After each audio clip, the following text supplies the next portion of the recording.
Друзья, всем привет! Сегодня мы отправляемся в солнечную Калифорнию, чтобы посетить два самых уникальных парка Йосемити и Секвойя. С Анечкой заезжаем на 2 ночи в Holiday Inn около национального парка Йосемити. Город Окхерст. Окхерст. Они как обычно, и вообще без разницы, ее везут и все. Отличный вообще номер, супер. Я его по такой дешевой цене урвал. Да. По нереальной вообще. Еще и завтрак включен. Смотри, у тебя роутер вай-файский прям тот. Да, завтрак у нас даже. Отличный отель. Вообще супер. Вообще нормалек. Вообще супер. Вообще супер. На 2 ночки хорошо. Доброе утречко. Город Окхерст.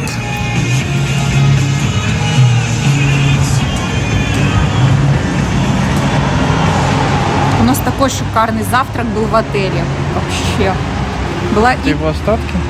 Да.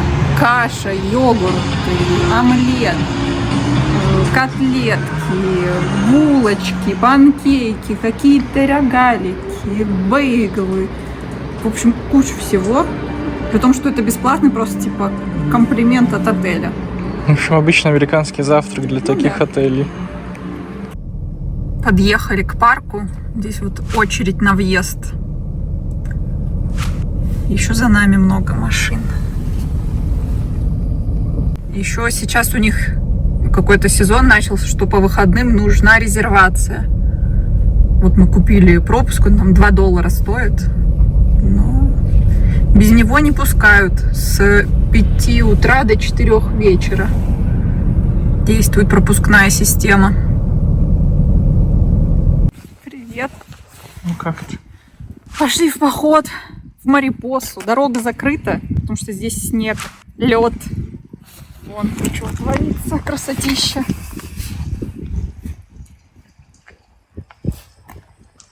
Пойдем пешком.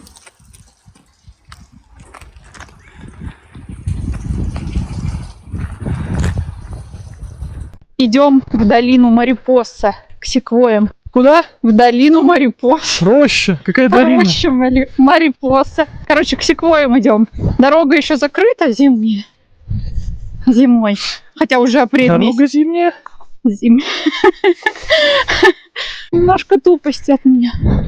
Короче, дорога для автомобиля закрыта, идем пешком. Таких рощ всего несколько. Не то что в мире, они вот в принципе находятся здесь, в Северной Америке, в штате Калифорния. Калаверас Биг Трис, парк штата.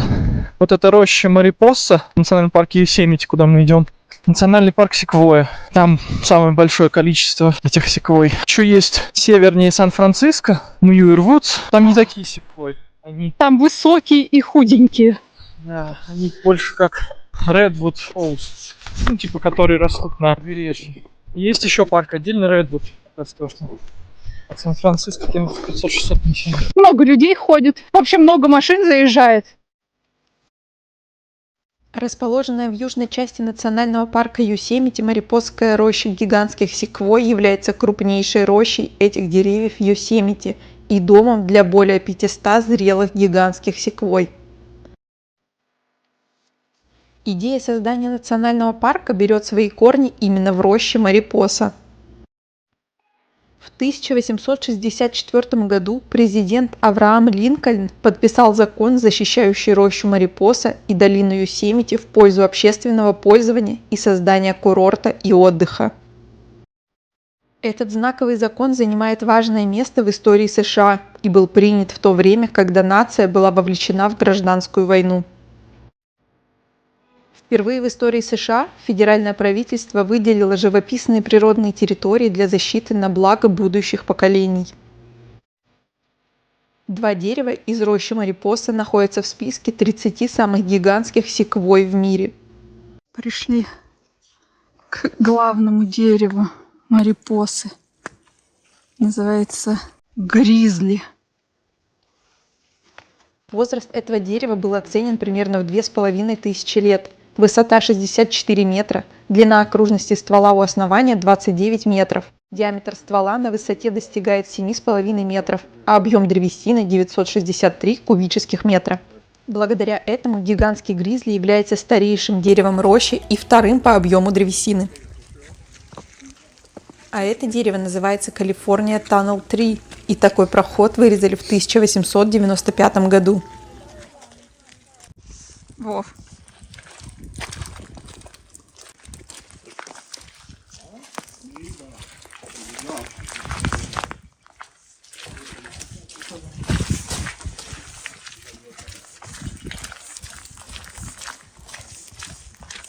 Как тебе?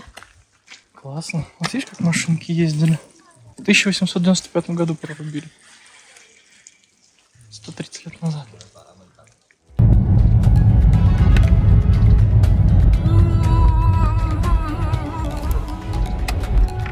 Вот и он, красавчик. Tunnel View – это живописная смотровая площадка, расположенная в национальном парке Йосемити. С момента открытия в 1933 году она предлагает посетителям великолепные виды на долину Йосемити, что делает ее одной из самых известных смотровых площадок парка. Многих туристов, прибывающих автомобильным транспортом, этот потрясающий вид Йосемитской долины и ее окрестностей после внезапного выезда из длинного и темного туннеля заставляет терять дар речи. Поворот с парковкой позволяет оставить транспортные средства позади, чтобы все осмотреть и отправиться на пешеходную тропу к не менее культовой точке вдохновения парка Йосемити. Пришли перекусить в Йосемити Вилледж. Такая кафешка. Здесь кофе, здесь еда.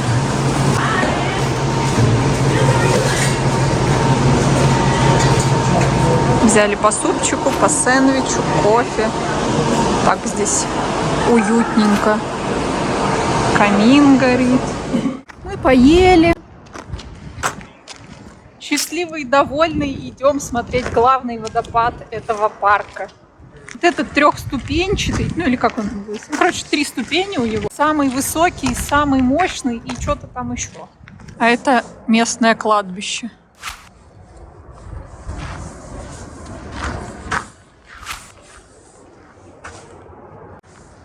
Прям в центре парка. Йосемитский водопад Лауэр и Аппер Фоллс – один из наиболее высоких водопадов в Северной Америке. Он занимает 20 место по высоте среди самых высоких водопадов мира. Его совокупная высота составляет 739 метров. Своей высотой водопад обязан процессу избирательного выветривания. Он разделен на 3 сегмента. Высота верхнего водопада Аппер Йосемити составляет 435 метров. Он питается от ручья Йосемити Крик. Высота среднего и нижнего водопадов 206 и 98 метров. Посещать парк, чтобы увидеть полноводный водопад, лучше всего весной или в самом начале лета. Магазинчик.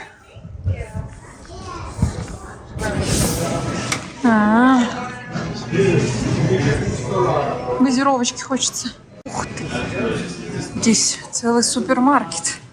Возьми себе чипсики какие-нибудь. Не ожидаешь такое увидеть в национальном парке. Даже клубничку можно купить. Я уж не говорю про всякие обычные фрукты, овощи.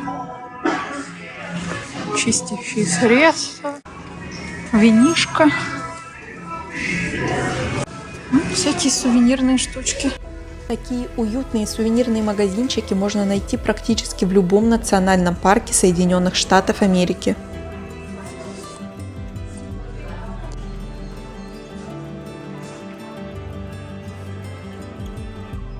Брайдл Вейл Фоллс или водопад Фата Невесты также является одним из самых известных водопадов, находящихся на территории национального парка Йосемити. Добраться до подножья водопада не составит никакого труда. Это простой и короткий маршрут, примерно 800 метров в обе стороны, и он занимает примерно 15 минут. Индейцы Аваничи, жившие в долине Йосемити, называли этот водопад Пахона, что означало «дух порывистого ветра».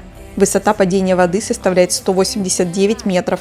Водопад находится на южной стороне долины Йосемити, на одноименном ручье Брайлдвейл, который после падения распадается на несколько рукавов и впадает в реку Мерсет, главную водную артерию долины. Ручей Брайлдвейл вытекает из озера Острендер, которое находится примерно в 16 километрах юго-восточнее водопада. Водопад Фата Невесты находится между горами Кассидрал Рокс на востоке и Лининг Тауэр на западе. Напротив водопада, чуть выше вдоль долины, на северной стороне находится известная гора Эль-Капитан высотой 2307 метров, а также водопад Рибан.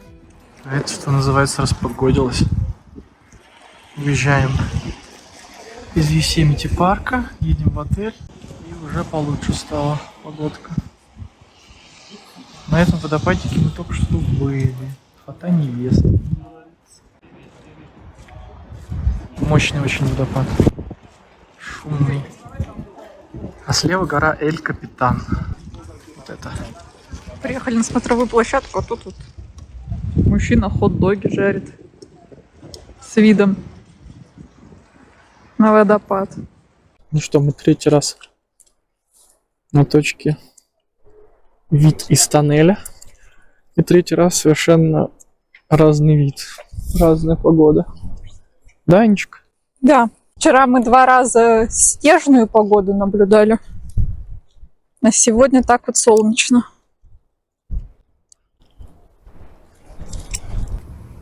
Пока с Анечкой остановились, В пробке. дорожные работы какие-то. И вот вид из окна машины на водопадик Фата Невесты. Национальный парк Йосемити занимает площадь чуть больше 3000 квадратных километров и находится на западных склонах горного хребта Сьерра-Невада. Просто офигительный вид. Офигительная долина. Ты кто, девочка? Почему ты в кадр мне что-то говоришь? Жена твоя. Это самый большой водопад, самый высокий в Йосемити. Местная фауна и флора чрезвычайно разнообразна. Парк включает 5 основных зон растительности: густые заросли кустарников и дубов, нижний горный лес, верхний горный лес, субальпийский и альпийский пояса. Приехали с Анечкой в трейл. Сейчас пойдем к водопаду Вернул.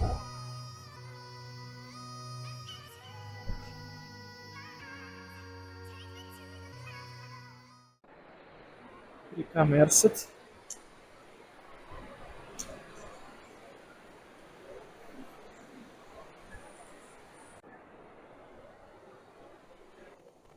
Поднимаемся с Анечкой к водопаду Вернул Фоллс.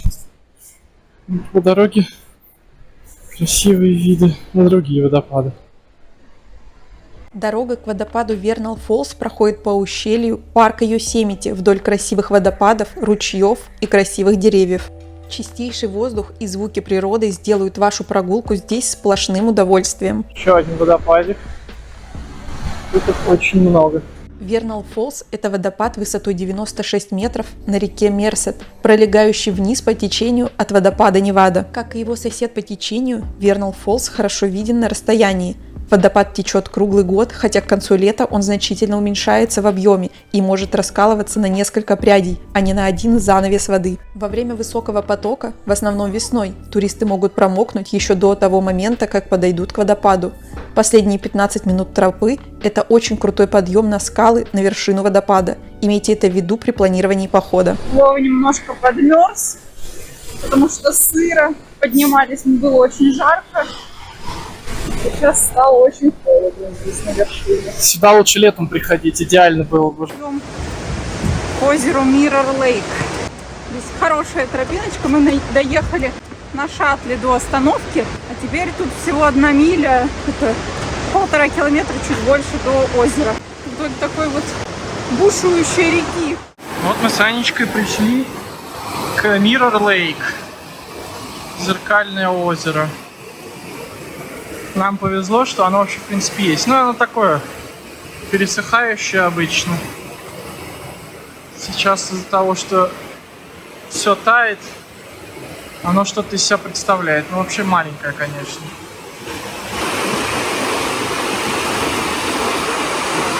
Но красивая. Водичка прозрачная. Очень красиво здесь. Природа просыпается, птички поют, водичка тает. Лед, вернее, снег. Водичка течет. Вот все это время мы находимся в таком вот каньоне Есемитском.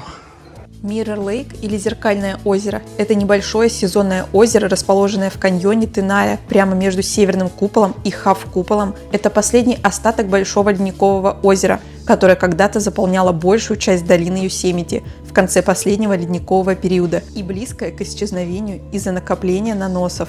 Зеркальное озеро имеет мало воды большую часть года, но больше всего наполняется весной и в начале лета, когда ручей Теная свободно течет после растаявшего снега. Шли с Вовой, обсуждали, что этот парк очень разнообразный во все 4 сезона года.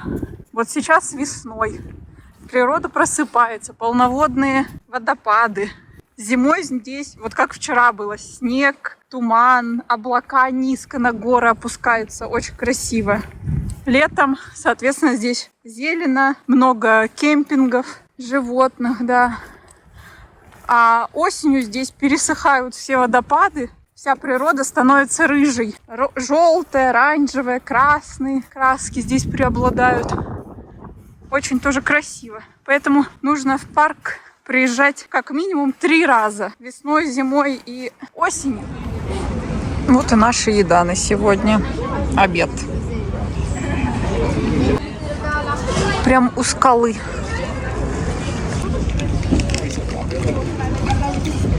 Неожиданно вкусная пицца оказалась здесь в парке, в захолустье, где нет ни еды, ни воды, ни жизни. Согласен? А если не согласен, то что? Пойдешь отсюда. У нас тут ворон. Взял перец, упаковку перца. И пытается открыть его.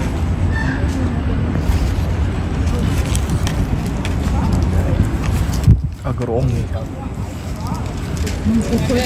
Ворон.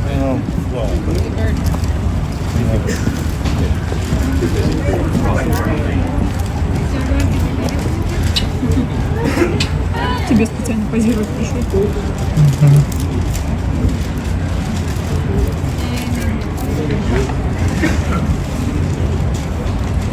Я вот говорю, на Анечку очень похож.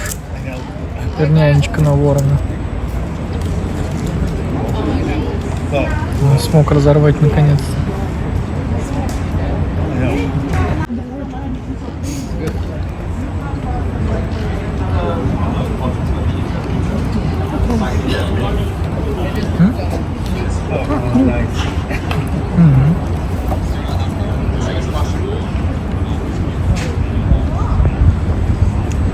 Это салфетку мокрую теребонькает. Главная точка парка – это долина Йосемити. Она примерно 7 километров в длину и несколько километров в ширину. В долине оборудованы многочисленные кемпинги. Здесь есть несколько кафе, отелей и другая инфраструктура. Чем еще хороша эта долина? Тем, что чуть-чуть проходишь, совершенно новые виды открываются. Сейчас на 2 водопада. Lower Falls и Upper Falls. Ну, это, по сути, один водопад, который сходится воедино. До верхнего водопада очень долгий маршрут, 12 километров, подниматься вот по этим скалам. Мы с Аней ходили наверх нижнего и, получается, к подножью верхнего доходили. Наверное, на это часа 1,5 или 2 затратили. Было непросто. А до верхнего 8 часов идти. Уровень воды как затапливало долину в разные годы. Вот самое сильное подтопление было в 1997 году. 5,3 фита, ну это примерно 1,5 метра подтопления. То есть от земли до 1,5 метров. Вся долина была под водой. У нас с 97 года больше таких сильных затоплений не было. Ну вот и наша Анечка стоит, как Аленушка на бережку.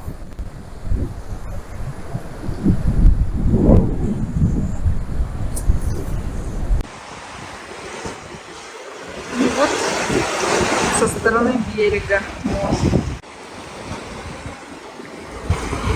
Большой поток сейчас весной.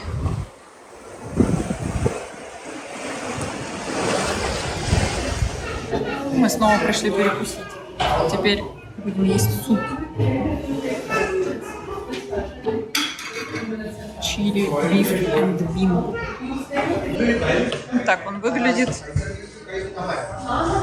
Густой, мясной, остренький, с фасолью. Вот так вот едем по шоссе. Остановились, точнее не остановились, и увидели водопад. И пришлось остановиться.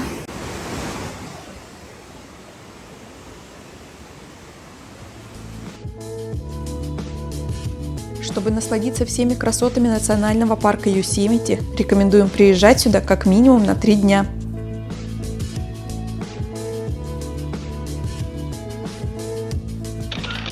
Заехали в кафешку американскую In-N-Out называется. Съесть по бургеру на ночь глядя. Сейчас покажу интерьерчик.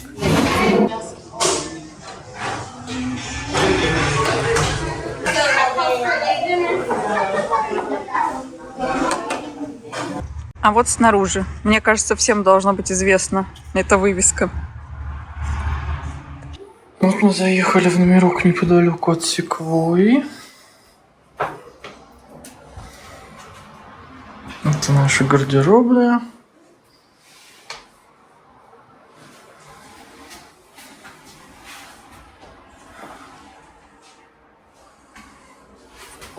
Ну, довольно просторный номер. Просторный номер? Да, вполне. Немножко такой староватый. Ну, он в стиле дачного дома. Ну, в целом чисто, все нормально, ничего нигде не отваливается. В целом не так плохо, как Анечка ожидала. Она посмотрела фотографии телевизора 1996 года. А он 2000. Испугалась. Оказался. Вот наш мотель. Несколько корпусов. Игровые площадки, баскетбольная площадка есть, бассейн. Это прям недалеко от въезда в парк Секвойя.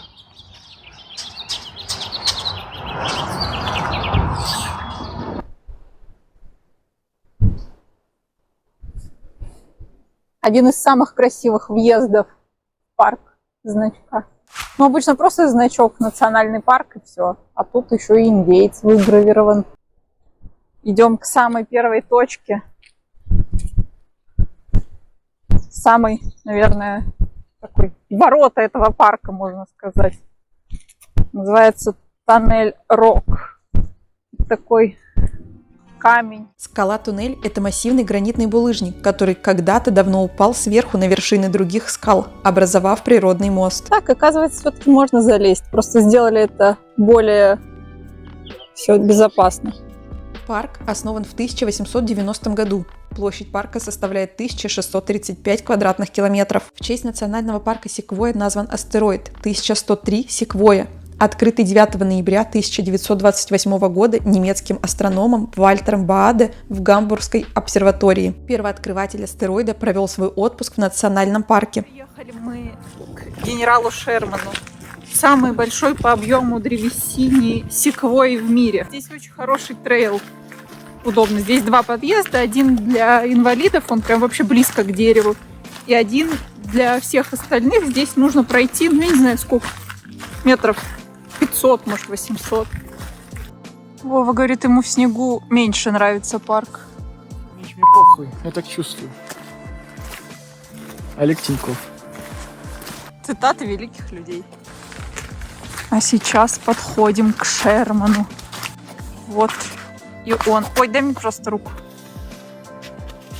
Диаметр 11 метров. 31 метр у основания. Хотя там было написано 33 метра. И везде пишут, что 33 места. Вот указаны рекорды секвойи. Мировые рекорды секвойи. По объему Шерман. По весу Шерман. По ширине Генерал Грант в Кингс Каньоне. Соседний здесь парк. И секвойи без имени по высоте 95 метров и 3200 лет. Самое старое дерево. Да. Ну, я не знаю, есть этот Гиперион в Редвуде. Он, по-моему, 115 метров. Это, видимо, как-то, не знаю, официально, что ли, зафиксировано.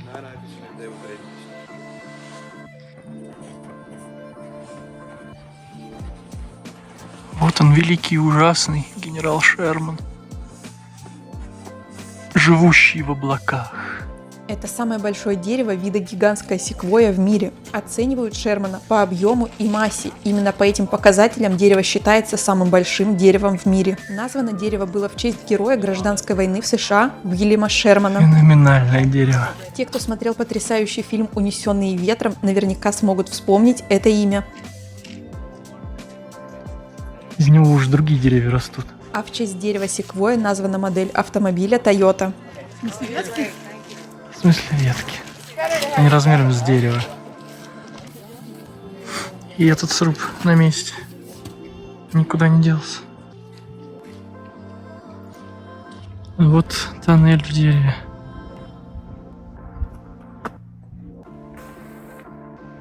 Там проход, Анечка туда пошла. Вот она. Вышла.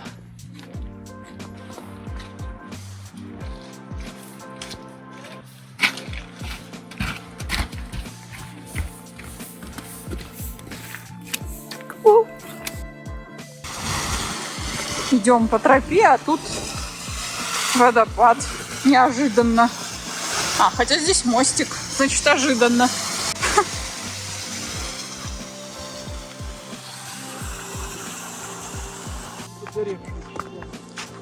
Да, здесь был пожар в 21 году новый.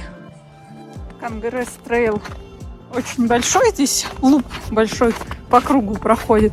Но можно пройти полпути и свернуть уже в сторону парковки. Здесь тоже будут классные деревья огромные. И мы подходим к такому тоннелю. Вот он.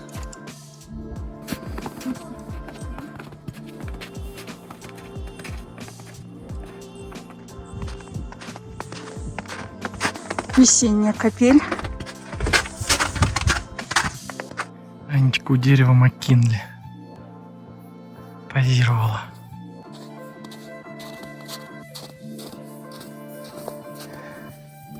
Сколько тут деревьев? Хаус называется. Дом. Где-то 10 штук. Это у нас Сенат. Анечка, говорит, забыла совсем все, как выглядит. Да, Анечка?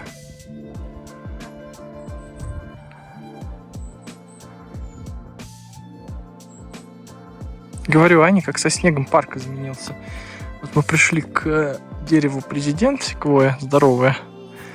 И она меня 3 года назад вот тут фоткала.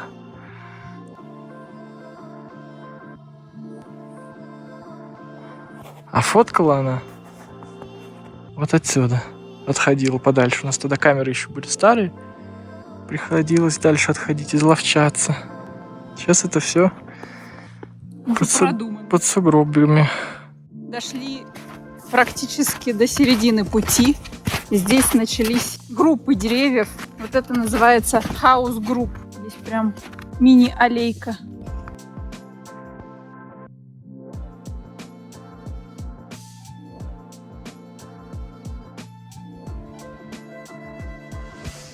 В таком лесу из секвой стоим. Называется хаус-групп. И здесь прям периодически слышно, как дятел стучит по дереву.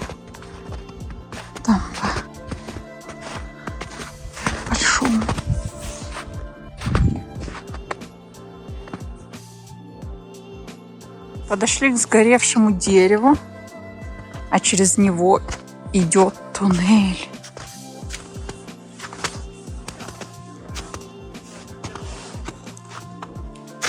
Ой. Такой. Целая пещера. Ну давай, иди, Вов. В пещеру в мою. Национальный парк Секвойя является уникальным местом, и на его исследование мы вам рекомендуем закладывать минимум 2 дня. Остановились около озера. Люди на лодочках катаются. Здесь есть парковка, пляжик. Там вдалеке проехали мы. Люди рыбачат. Блуждаем с Анечкой по лесам, полям, горам. Наткнулись на одиноко стоящую секвойю. Называется дорога сотни гигантов.